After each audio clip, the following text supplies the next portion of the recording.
Live from downtown Oklahoma City, Oklahoma's own News 9 starts now. Right now here at 5 o'clock, Oklahoma has one of the quickest eviction processes in the country. The bill hoping to change that. Plus, now 3 days since the Trump administration forcibly removed Venezuela's president from office, questions remain as to what comes next. I'm Alex Cameron in our Washington Bureau. Coming up, I put some of those questions to Oklahoma Senator Markwayne Mullin. And it has been a while since we've had rain and storms, but that is going to change tomorrow. Lacey's tracking who could see severe weather and also our rainfall amounts. But first at 5, it doesn't matter if it's yours or not. A new Oklahoma law makes it illegal for anyone inside a vehicle to use marijuana, even if they're not driving. Thanks for joining us. I'm Amanda Taylor. And I'm Karl Torp. Under these new rules, medical marijuana must be treated kind of like alcohol in a vehicle, an open container. Sylvia Corkle joining us now with the stricter rules that took effect November 1st. Karl, Amanda, there are 3 major changes impacting both drivers and passengers. Lawmakers say the stricter regulations close loopholes that previously made enforcement difficult. Law enforcement warning drivers that they'll be held responsible even if their passenger is in violation. Even though they may not be actively smoking a joint in their hand, if marijuana is being smoked in the vehicle, they could be arrested. So it is their responsibility to make sure that that is not happening. In this post to social media, more police outlined the recent changes that ban the consumption of marijuana in vehicles and open containers. Cannabis can't be inside the vehicle without being sealed or out of reach of the driver. Law enforcement also warned that the stricter regulations apply to everyone with or without a medical marijuana card. Just because you have a marijuana card does not give you the ability to quote unquote treat yourself as you're driving down the road because you're under the influence. In 2024, the NTSB issued a safety alert accompanied by the final report on the investigation of a deadly collision in 2022 that claimed the lives of 6 teenagers in Tishomingo. NTSB investigators determined that the 16-year-old driver was likely impaired by marijuana and failed to completely stop at a stop sign before turning in front of an oncoming semi. She definitely could go to jail. Driving under the influence of marijuana is arrestable. Now, consuming or inhaling marijuana while behind the wheel of a vehicle is an arrestable charge. Now, each year, troopers say they respond to multiple crashes where drivers were under the influence of marijuana. Karl? Sylvia, thank you. And law enforcement says this is a zero tolerance policy. From the Bob Mills Weather Center, Oklahoma weather expert Lacey Swope. Again today, back to 70 degrees. It's January. Highs are typically in the 40s. That's not happening. And in fact, tomorrow, more 70s, and Thursday, still very, very warm. It's not until Friday that more of kind of a winter-like feel returns, and that comes back with some snow. Right now, just beautiful on your Tuesday across the metro, across the state on our Lucky Star Skycam network. But we're tracking our next storm. It is going to kick the wind back up. It's going to pump in Gulf moisture. It will bring rain chances with it, thunderstorms, and maybe some strong to severe storms. It is a potent, jam-packed ball of energy that's going to be coming down across the east, lift up across Oklahoma, and it will bring storm chances starting tomorrow night. Right now it is dry and it is just gorgeous. 66 degrees, temperature slowly falling from that high of 70 that was at about 3 p.m. It's 67 in Stillwater, 69 in Shawnee. El Reno, you're at 64 degrees, 62 in Woodward, feeling amazing. Winds are light, 5 to 10, some gusts to 15, and then rain and storm chances go up, followed by some snow in the northwest. We're going to slow that down, break down the timing of this. How much are we expecting? All coming up in full weather. 60s and 70s the next couple of days. That does come with the chance for moderate fire danger, especially as we head into Friday and Saturday. We may have high fire danger in parts of the state. More on that in full weather. We'll talk about the latest severe zone. Wind and hail, the primary concerns, but there is a low tornado threat Thursday morning early. We'll talk about it. Cold air for the weekend, back in the 40s. Lows in the 20s. All the details coming up. Lacey, thanks. Oklahoma County judges can see up to 250 eviction cases on any given day, clogging up the courts and making the process difficult for landlords and tenants. A new state law is aiming to ease some of that burden and spread out the eviction timeline. Our Capitol reporter Haley Hetrick has the details. Oklahoma has one of the quickest eviction timelines in the nation, making it difficult for tenants to make other arrangements or prep for court. Senator Julia Kurt is now working on a bill to ease some of that burden.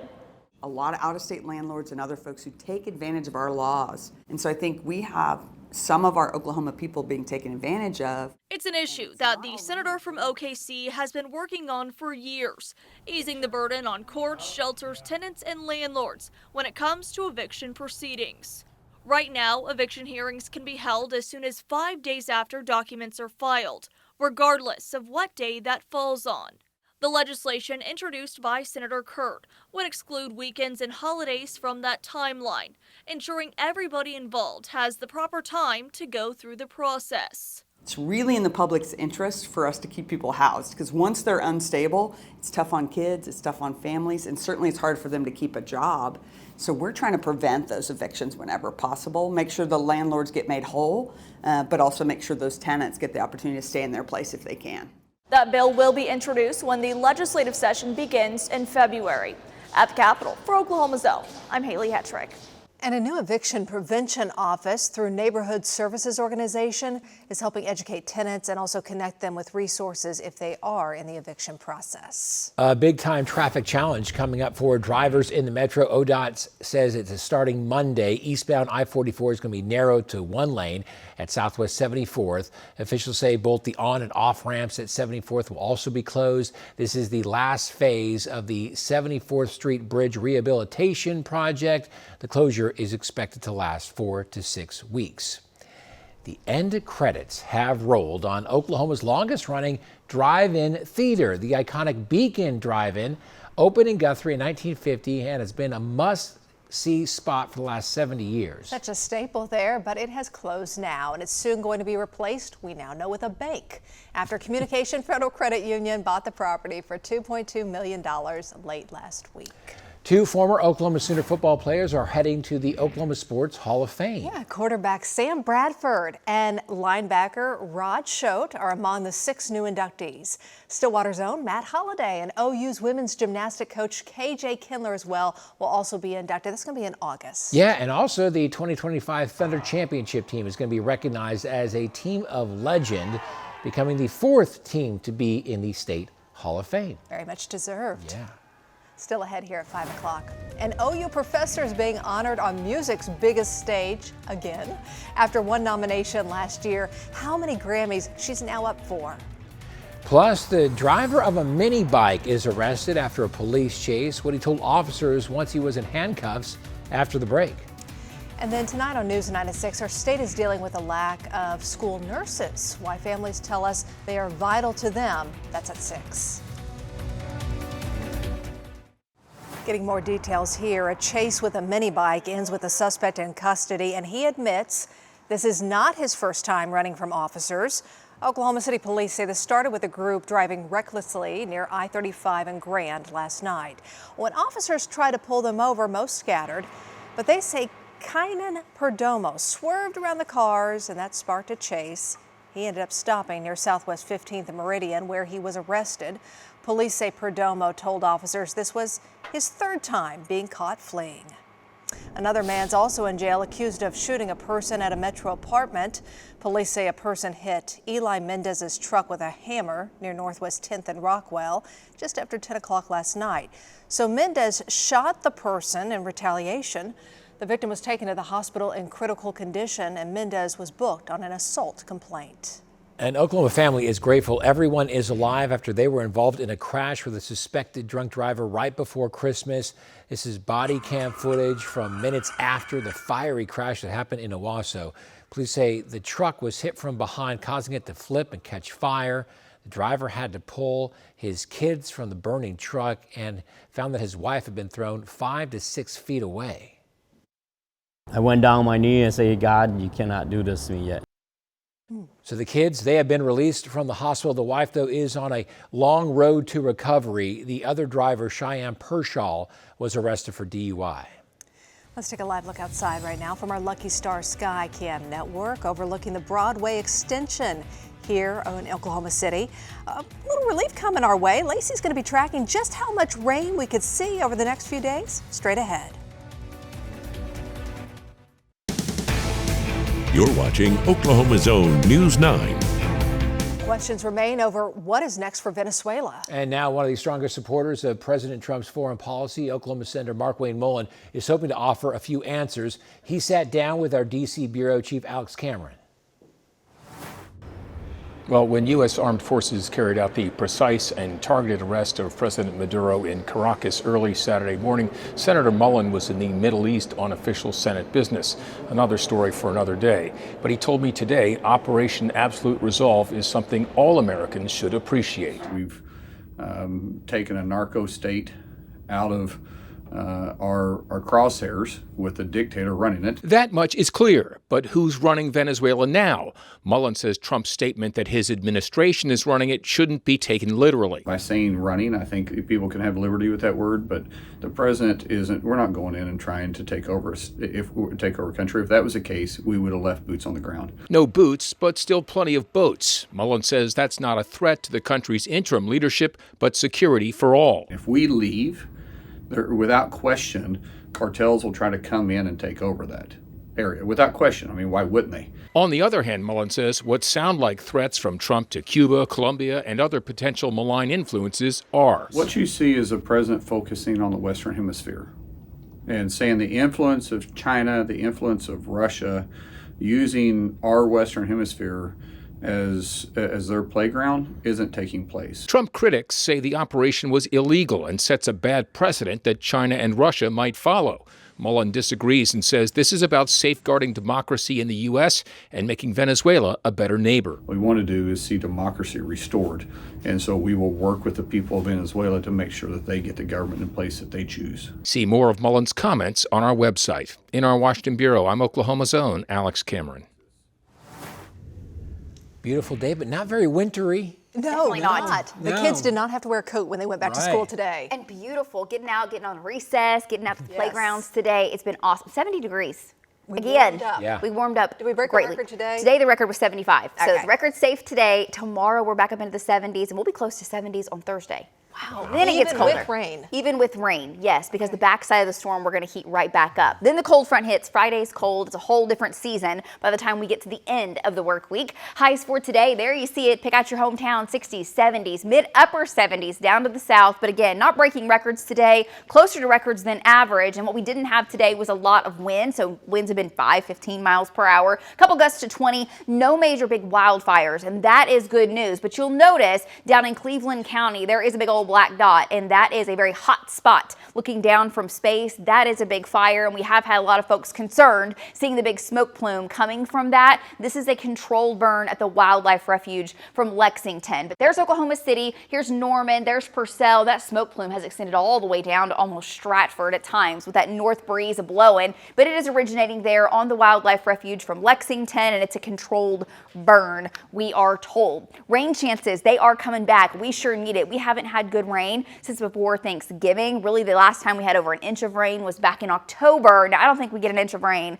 in Oklahoma City. It'll probably be a lot less than that. But hey, rain chances are going up. Thunderstorm chances going up. Starting late tomorrow evening, slight chance for showers. That chance bumps up after midnight through the early morning hours, and by lunchtime, this is racing off towards the east, and we're dry. We warm back up Thursday afternoon with the dry line making its way in. Now, there is a risk for severe storms tomorrow night into Thursday. Overall, a low risk. We probably won't see very many severe storms, but a threat for wind, hail, and there is a very low tornado risk with the way this storm system is going to swing out through the plains. And we'll talk about it, time it all out for you. There's the storm still out off the coast of California. It's not over land yet where most of our instrumentation is. Once it gets there tonight and tomorrow, we're really going to be able to fine tune the details of that storm. So stay tuned. This will change a little bit. Skies are sunny. It's been beautiful. That's a live look on our Lucky Star Sky Cam network live from Chickasha. 66 is the temp. It's 63 in Enid, 68 in Chickasha, down to 71 degrees in Atoka versus 50s and low 60s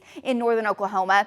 Weak winds, beautiful for your evening. If you have a hot date heading to downtown, it looks good. 50s falling to about 50 degrees by 10 p.m. We'll drop all the way to the 30s and 40s overnight tonight and windy. Tomorrow, gusty winds, moderate fire danger once again. 70s on the way, but the humidity increases. Clouds start to increase, and we will see that chance for rain go up. So as we go through the day on Wednesday, here's what future next gen could look like. A few showers by late in the evening, close to midnight, and this will be light rain. A lot of this will evaporate for a while before we completely saturate. Then as the main upper level forcing swings out, watch your clock. Here's 6:30 Thursday morning. Showers and a few thunderstorms start to take off. Pockets of rain around, possibly by rush hour. And then we'll watch for the main forcing. What I mean by that is when you get all that energy overhead, it causes lift from the surface up. That's when the storms can really ramp up, become more intense, sustain maybe some wind and hail. And this particular data set breaks out a line of thunderstorms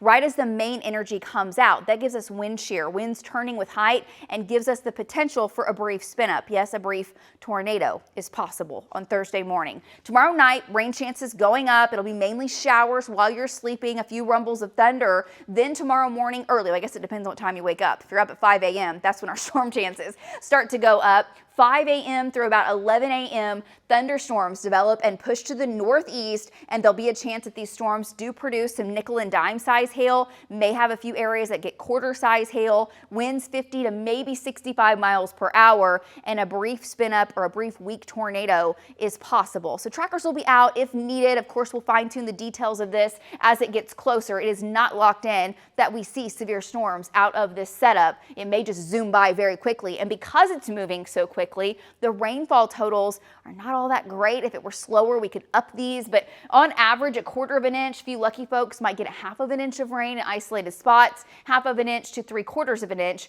off towards the east. Now, we're still warm. We're windy on Thursday afternoon. By Friday, cold. We'll be tracking snow in the northwest. We'll talk about that coming up at 6 o'clock tonight. Very chilly for your weekend and warming it back up as we head towards next week. That's your full forecast. We have more for you right after this quick break. An OU professor has a second chance to take home the most coveted trophy in the music world. We introduced you to her last year before she headed to her first Grammys, and now she is going back. Our Mike Glover caught up with her in tonight's Something Good. Christina Giacona has had a passion for music pretty much her entire life. I was 3 seconds old and I was already singing songs.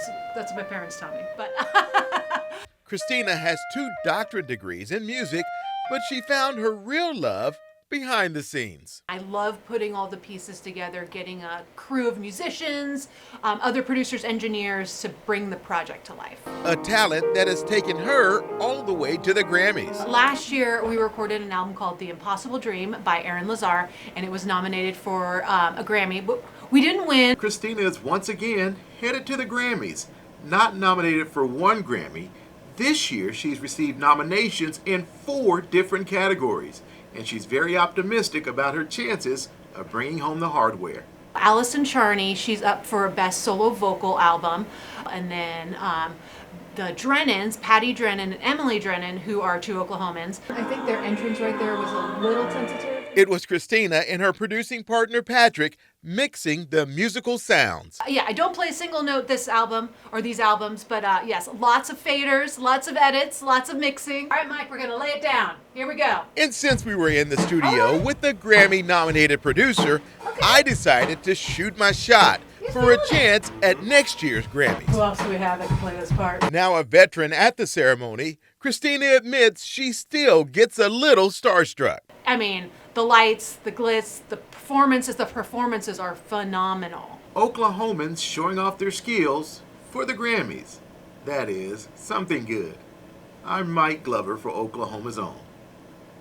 Grammys, by the way, February 1st on CBS. Right here on News 9. Okay, take a very close look at this. A social media post, it's going viral. It's raising some concerns for people who live in the Sand Springs area. Neighbors believe that is a bear. That's what they think near a deer feeding station. Now, they say they have never seen a bear in the area. Meanwhile, we spoke with the Oklahoma Wildlife Department, and they say they talked to several experts. They think it could be a pig. A hairy pig. pig. Okay, that is wild. Really? The markings are kind of like a pig, like a wild hog. I get that. Okay. But the The hair. hair. Do they have Yes. hair like that? I mean, maybe it has some sort of genetic problem. Wild boar. It looks like a bear. That looks like a It bear. does. We're going bear. If that was like my that. shot, I would Yeah. say that was a bear. Exactly, with it. for sure. Well, we're going to leave you with that. Thanks so much for watching. We'll see you back here in 30 minutes.